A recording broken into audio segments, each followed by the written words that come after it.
America ने दी है पाकिस्तान को धमकी, और ये धमकी इस चीज की है कि भाई अगर आपने कोशिश की ईरान के साथ पाइपलाइन बनाने की तो हम आपको बर्बाद कर देंगे, सैंक्शंस लगा देंगे आप पर। ये जो धमकी है, ये धमकी एक ऐसे टाइम पे आई है जब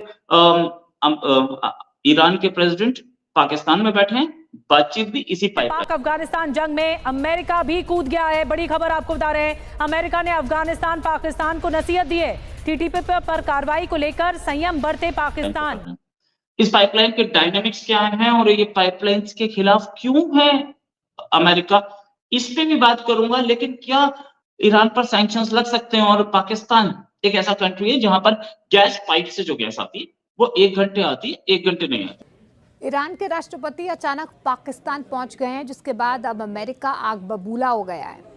अब अमेरिका भड़क क्यों नहीं? उनकी जरूरत ही नहीं है पाकिस्तान से जो जंग। क्यों जंग करेंगे हमसे? पाकिस्तान की इतनी दिलेर आर्मी है माशाल्लाह। हमसे कोई जंग करेगा क्यों?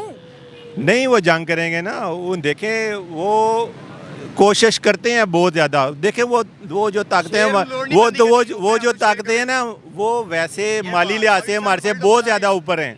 इंडिया देख ले, माली लिहाज से हमारे से बहुत ऊपर है इंडिया। अमेरिका हमारे से बहुत ऊपर है, इसराइल बहुत ज़्यादा ऊपर है। लेकिन हमारे में क्या है? जज्बा इस्लाम का। हम जज्बे से लड़ते हैं। जब अल्लाह अकबर का नारा लगता है ना, हजरत अली मौला मुशल का नारा लगता है, या अली मदद, सब कुछ खत्म हो जाता है। गैस की इतनी कमी है, सिलेंडर के लिए लंबी लाइनों में लोग लगे, इतनी बुरी हालत है। ये ऐसी बुरी हालत में पाकिस्तान को गैस की जरूरत है, तो ये गैस की रिक्वायरमेंट ईरान से हो सकती है।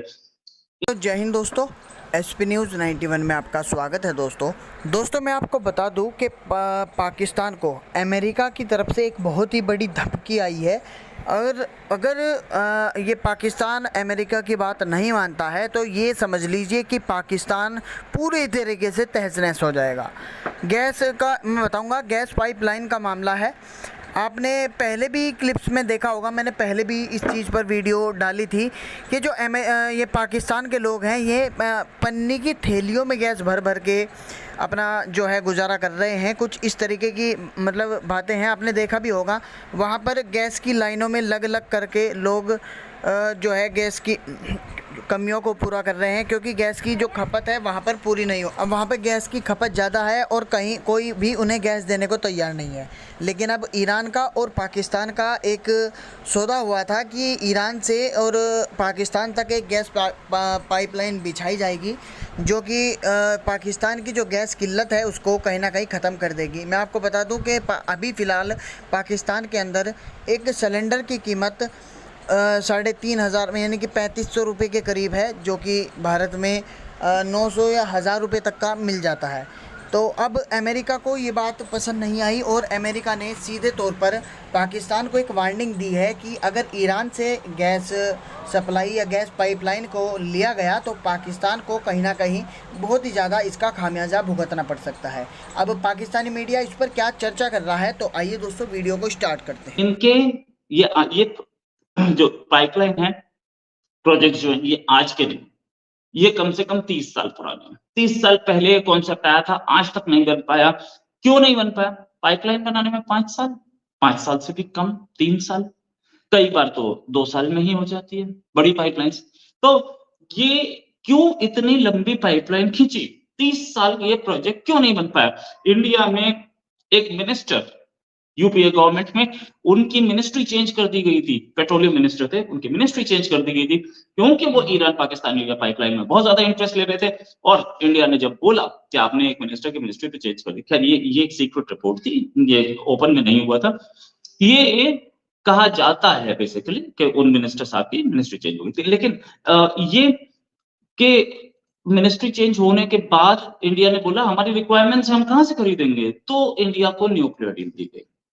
ये भी कि एक दो कंट्रीज जो कि अभी जनवरी में एक दूसरे पे हमला कर रहे थे, जिसमें कुछ लोग मारे गए इंडिया में, तो कुछ लोग मारे गए पाकिस्तान में, कुछ लोग मारे गए ईरान में, वो आज बातचीत कर रहे हैं।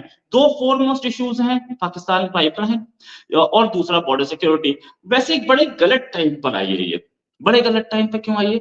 इसलिए कि एक ऐसे टाइम पर आई है जब ये पूरा का पूरा ईरान झगड़ा कर रहा है, ईरान की लड़ाई चल रही है इजराइल से, और इजराइल को सपोर्ट कर रहा है अमेरिका, ऐसे टाइम पे आई है। अच्छा, ये ईरान पाकिस्तान इंडिया पाइपलाइन, ये अगर मैं देखूं तो आपको बताता हूं, इस पाकिस्तान ये ईरान पाकिस्तान पाइपलाइन, ये इसकी प्रपोज पाइपलाइन है। इस पाइपलाइन में ईरान की तरफ का पूरा एरिया बन चुका है, पाकिस्तान की तरफ का बना नहीं है अभी।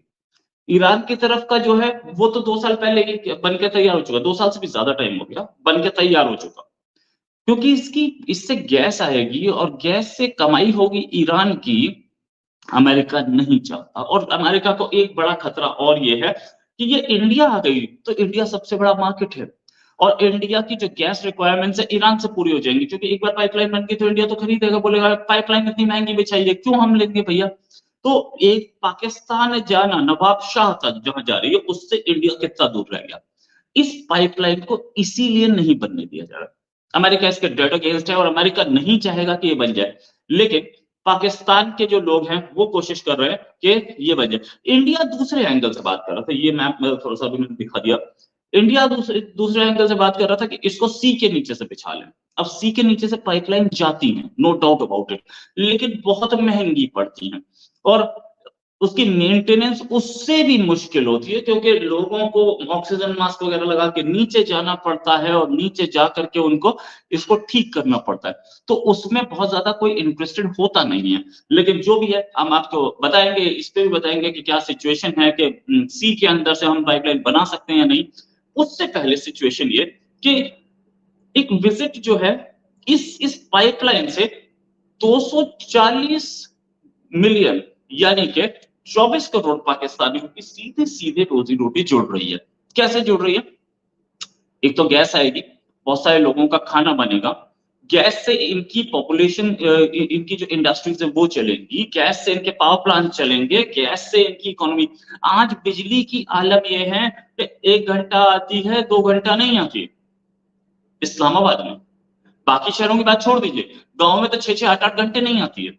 तो बिजली के आलम ये है पाकिस्तान में, और पाकिस्तान बोलता है कि हम तो जिहाद करेंगे जी, हम तो गजवाए हिंद करेंगे और कश्मीर लेंगे पे, तुम्हारे पास लालटेन टिमटिमा रही है, हमें कहानी सुनाते हो तुम, ठीक है। एनीवेज, ये इससे सबसे ज्यादा फायदा भी डोमेस्टिक कस्टमर्स को होगा, लेकिन ईरान से जो वो है जो पाकिस्तानी एक्सपर्ट्स है वो ये बोलते हैं कि ईरान के पास इतनी गैस रिजर्व्स हैं, अगर हमें मिल जाए तो हमारी ज्यादातर दिक्कतें खत्म हो जाएंगी, सारी तो नहीं, ज्यादा दिक्कतें खत्म हो जाएगी। हमें सस्ती गैस मिल जाएगी। अगर हम कहीं और से खरीदते हैं, तुर्कमेनिस्तान से ही खरीदते हैं, तो हमें 40% महंगी मिलेगी। तुर्कमेनिस्तान वाली गैस पाइपलाइन भी अगर मैं आपको दिखाऊं तो वो शायद ये, हाँ, तुर्कमेनिस्तान से वो पाकिस्तान आ रही है, अफगानिस्तान आ रही है, अफगानिस्तान से पाकिस्तान और पाकिस्तान से फिर इंडिया। इसको बोलते हैं टैटी। ये भी 40 साल पुराना प्रोजेक्ट है, ये भी आज का नहीं है, ये भी नहीं बन पाया क्योंकि अफगानिस्तान हमेशा डिस्टेबलाइज रहा। अफगानिस्तान में आतंकी रहे और अमेरिका के कब्जे में नहीं रहा या अमेरिका के फेवर में नहीं रहा। 10 साल जब अमेरिका वहां था तो उस अमेरिका को डर ये रहा कि तुर्कमेनिस्तान से गैस आएगी अफगानिस्तान और अफगानिस्तान से पाकिस्तान में घुसेगी और सीपीईसी के रास्ते कहीं तो काइंडली अमेरिका का साथ एटलीस्ट ना दें। तो ये सैंक्शंस लगना ये पुरानी बात है। सैंक्शन तब 1979 में जब रशिया ने अफ़गानिस्तान के ऊपर अटैक किया, ठीक है, तो वो तालिबान को, क्योंकि आपको पता है दुनिया के अंदर 2 ब्लॉक्स है, कम्युनिस्ट और नेशनलिस्ट। कम्युनिज्म के ख़िलाफ़ अमेरिका हमेशा रहा है। जब रशिया को लगा कि रशिया ने अटैक कर दिया इनके ऊपर, अफ़गानिस्तान के ऊपर, तो पाकिस्तान के ऊपर सैंक्शंस लग गई थी। पाकिस्तान को एड मिलना शुरू हो गई, क्योंकि पाकिस्तान को एक अपना ब्लॉक बना के उन्होंने यूज़ करना था रशिया के अगेंस्ट। आज भी इंटरनेट पे ये चीज़ मौजूद है कि पेशावर से एक कोई अटैक हुआ था, पेशावर से रशिया के ऊपर अटैक हुआ था और रशिया वो उस चीज़ को डिनाई कर गया था, बाद में उन्होंने इग्नोर कर दिया था। तो ये हमारे ऊपर सैंक्शंस लगती रही। 97 जब हम 2001 में जब 9/11 का अटैक हुआ, उसके बाद अगेन हमें फिर यूज़ किया गया। उसामा बिन लादेन के मरने के बाद हमें फिर वो क्या कहते हैं बाहर निकाल दिया गया, जैसे वो यूज़ करके एकदम से फेंक, फेवरेट लिस्ट से बाहर निकाल दिया। 9/11 को ढूंढने के लिए और 9/11 के कातलों को ढूंढने के लिए अमेरिका ने अफगानिस्तान के अंदर एंट्री की, इतनी लंबी जो है जंग लड़ी और उसामा बिन लादेन यहाँ पे मिला। अमेरिका ने 23 साल, तकरीबन 21 साल यहाँ पे अमेरिका अफगानिस्तान के अंदर रहा है, लेकिन अल्टीमेटली उसने अपने यहाँ पे घुटने टेके हैं। तो हमारा मतलब अभी करंटली हमें सबसे बड़ी बात मैं आपको यही बात अगेन कर रहा हूँ कि ये पाबंदी लग गई है, ये इतनी कोई बड़ी बात नहीं है। डॉक्टर अब्दुल कदीर खान साहब को भी इन्होंने पता नहीं वो कैसे बच गए। डॉक्टर आफिया सिद्दीकी तो आज भी 86 साल की कैद काट रही हैं। अगर अब्दुल कदीर खान साहब को एक दफ़ा अमेरिका के हवाले कर दिया जाता तो हमें उनकी मौत की खबर मिलती, उसके अलावा कोई खबर ही नहीं मिलनी थी। आफिया सिद्दीकी का तो एक छोटा सा जुर्म था कि उन्होंने किसी तालिबान का इलाज किया था। अब्दुल कदीर खान साहब ने तो हमें एटमी पावर बनाया था, तो उनका तो हमें उनकी मौत की भी खबर शायद ना मिलती। उन्हें कई काले पानी की सज़ा करके समंदर के नीचे दफना दिया जाता। लेकिन ये चीज़ थोड़ा सा हम अपनी हुकूमत को दाद देंगे इस मामले में कि उन्होंने गैरत दिखाई, इसको अमेरिका के हवाले नहीं किया। आज भी सुहेल वड़ाइच का एक इंटरव्यू वो जो करते हैं एक दिन जियो के साथ, उनके साथ मौजूद है अब्दुल कदीर खान साहब के साथ, तो सुहेल वड़ाइच ने पूछा कि खान साहब आपको किसी काम करने का अफसोस भी है, तो उन्होंने एक ही जवाब दिया और बड़ी वो मतलब यकीन माने दिल तो दहला देने वाली बात है। वो कहते हैं कि जी इस मुल्क के लिए काम करने का अफसोस हुआ है। तो हमने जिस बंदे ने हमारे साथ वफादारी की है, लॉयल्टी दिखाई है, हमने हमेशा उसके अगेंस्ट गए हैं। अब्दुल कदीर खान को छोड़ें।